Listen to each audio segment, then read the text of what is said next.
शरद पवार आणि उद्धव ठाकरेंनी आपल्या नादाला लागू नये असा थेट इशारा आता राज ठाकरेंनी संभाजीनगरमध्ये आज दिलाय। आई बाबा होण्याचे स्वप्न अजून पूर्ण झाले नाहीत का? आई बाबा होण्याचे तुमचे स्वप्न पूर्ण करा अपोलो फर्टिलिटीद्वारे। मोफत सल्ल्यांसाठी कॉल करा 9953959370।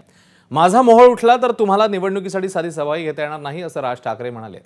महाराष्ट्रासारख्या प्रगतिशील राज्यात आरक्षणाची गरजच नाही या भूमिकेचा पुनरुच्चार राज ठाकरेंनी केलाय। आपल्या दौऱ्याचा जरांगे पाटलांशी काहीही संबंध नव्हता, मात्र आपल्या विरोधात जाणीवपूर्वक प्रचार करण्यात आला असा आरोप राज ठाकरे यांनी केला।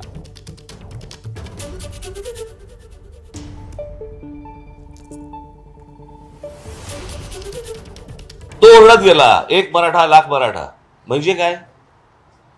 तर ह्यांना दाखवायचं की हे जरांगे पाटलांचं आहे, पण त्यांच्या आडून ह्यांचं विधानसभेचं राजकारण सुरू आहे हे मला असं वाटतं लोकांसमोर येणं गरजेचं आहे। मराठा बांधव असतील, भगिनी असतील, ओबीसी समाजातले बांधव असतील, भगिनी असतील, इतर समाजातले लोक असतील, यांनी ही गोष्ट नीट समजून घेतली पाहिजे। शरद पवारांसारखा आज 82-83 वर्षाचा माणूस आज महाराष्ट्रामध्ये स्टेटमेंट करतो की महाराष्ट्रामध्ये मणिपूर होईल।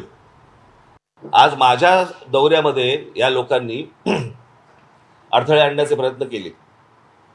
उद्या जर माझं मोहोळ उठलं ना, यांना निवडणुकीला एकही सभा पण घेता येणार नाही। त्यांनी माझ्या वाट्याला जाऊ नये या लोकांनी, कळलं का? मी एकदा मागे म्हटलं होतं की यांच्याकडे प्रस्थापित आहेत, माझ्याकडे विस्थापित आहेत।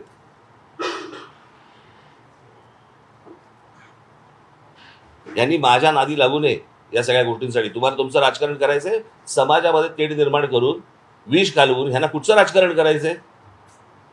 अत्यंत चिखल करून ठेवला या सगळ्या अख्ख्या राजकारणाचा या लोकांनी। तुमचं राजकारण तुम्हाला लख लाभो, माझ्या नादी लागू नका एवढंच फक्त मला त्यांना सांगायचंय।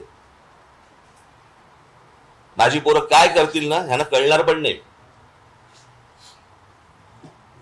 नंतर घरी येऊन आरशापुढे पाठ बघावी लागेल आणि पोट बघावे लागेल आणि गाल पण बघावे लागतील। एबीपी माझा, उघडा डोळे बघा नीट।